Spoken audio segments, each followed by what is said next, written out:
We have heard that 500,000 children have died. I mean, that's more children than died in Hiroshima. And you know, is the price worth it? I think this is a very hard choice, but we think the price is worth it. I have a prepared statement for tomorrow, and in that statement I talk about a much more serious act that the President committed than anything that we've generally talked about, and that was the illegal bombing of Sudan and Afghanistan. $200 million were spent for that without congressional approval. Not only is it annoying, I think it's illegal, I think it's unconstitutional, I think it's an act of war, and I think it's much worse than anything that we have considered under the impeachment. There's been a lot of talk about the Constitution in the last several weeks, in the last several months. A lot of people holding up the Constitution. But I'd like them to read the Constitution, everybody here in this Congress, to read the Constitution about committing acts of war.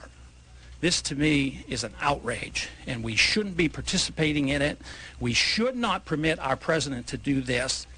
There's no threat. We're going to do more harm by doing this. Congressman, if Congress were given an opportunity to vote on whether we should bomb Iraq, would you go along with that as long as it went through the procedures? No, I would strongly oppose it because they're not a threat to our national security. Iraq has a third-rate army. They have no ability to wage war. Our policies are deliberately destroying the country. They can't feed their children. They're not allowed to have medication. There was a story in today's paper where one of our private charity groups was being fined because they were trying to get medicines into the Iraqi people. So for us to unleash bombs on Iraq at this particular time to kill more innocent people for narrow political reasons, no, there is absolutely no need to cause more bombing because of a very overall flawed foreign policy. How are you going to vote on impeachment? I'll vote for impeachment. For all 4 articles? Yes, unenthusiastically, because I think the charges are way too mild and not touching the issues that I would like to touch. I mean, that's what we should be addressing. But I wish the Congress would address the unconstitutionality of presidents waging war. That, to me, is a lot more serious than Monica Lewinsky, let me tell you. It has nothing to do with national security. Matter of fact, our national security is more jeopardized by permitting this to happen because we're liable to start a war. We're liable to have our military men killed. We're liable to have more attacks on us by terrorists. Mr. Speaker, our government intervention in the economy, the private affairs of citizens, and the internal affairs of foreign countries leads to uncertainty and many unintended consequences.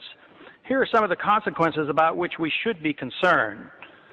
The United States, with Tony Blair as head cheerleader, will attack Iraq without proper authority, and a major war, the largest since World War II, will result. Major moves will be made by China, India, Russia, and Pakistan in Central Asia to take advantage of the chaos for the purpose of grabbing land, resources, and strategic advantages sought after for years. Current Israeli-United States policies will solidify Arab Muslim nations. This will include those Muslim nations that in the past have fought against each other. Some of our moderate Arab allies will be overthrown by Islamic fundamentalists. Many American military personnel and civilians will be killed in the coming conflict. The leaders of whichever side loses the war will be hauled into and tried before the International Criminal Court for war crimes. The United States will lose the war, but neither will we win. Our military and political leaders will not be tried by the International Criminal Court. An international dollar crisis will dramatically boost interest rates in the United States. Price inflation with a major economic downturn will decimate U.S. federal government finances and exploding deficits and uncontrolled spending. Federal Reserve policy will continue at an expanding rate with massive credit expansion, which will make the dollar crisis worse. Gold will be seen as an alternative to paper money as it returns to its historic role as money. Erosion of civil liberties here at home will continue as our government responds to political fear in dealing with the terrorist threat by making generous use of the powers obtained with the Patriot Act. The Congress and the President will shift radically toward expanding the size and scope of the federal government. This will satisfy both the liberals and the conservatives. Military and police powers will grow, satisfying the conservatives. The welfare state, both domestic and international, will expand, satisfying the liberals. Both sides will endorse military adventurism overseas. This is the most important of my predictions. Policy changes could prevent all of the previous predictions from occurring. Unfortunately, that will not occur. In due course, the Constitution will continue to be steadily undermined and the American Republic further weakened.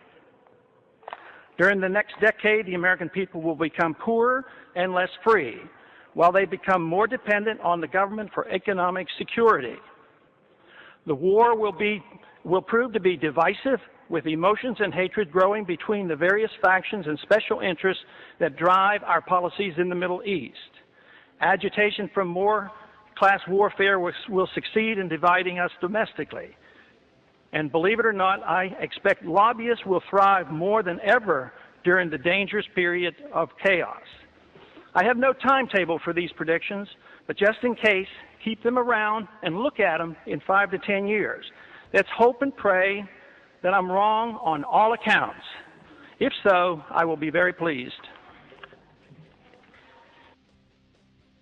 I want to read what you said 5 years before the collapse. The special privileges granted to Fannie and Freddie have distorted the housing market by allowing them to attract capital that they could not attract under pure market conditions. Like all artificially created bubbles, the boom in housing prices cannot last forever. When housing prices fall, homeowners will experience difficulty as their equity is wiped out. Furthermore, the holders of the mortgage debt will also have a loss. These losses will be greater than they would have otherwise been had government policy not actively encouraged overinvesting in housing. And you go on to say, because so many people will invest in housing, the damage will be catastrophic. Congressman, how could it be that you knew this on the banking committee in 2003 and nobody else did until after the collapse? Well, I would think the easiest explanation is Washington, D.C. is permeated by Keynesian economic thinking. Very few even know the name Austrian economics and understand the business cycle. I was concerned about the building of the bubble since 1971 when gold was delinked from the dollar. And to me, the more amazing thing right now is not only has the financial system collapsed, which is very, very bad and very dangerous, I believe that what we're moving toward now is the collapse of the dollar. And the collapse of a dollar, because it's the international reserve currency, I think is going to be much worse than what we have already witnessed. You have an announcement tomorrow in Iowa. I do. We're going to announce that I'm going to start an exploratory committee. Tomorrow? Yes, and I'll stop by in Iowa on my way home. And that might lead to the next decision.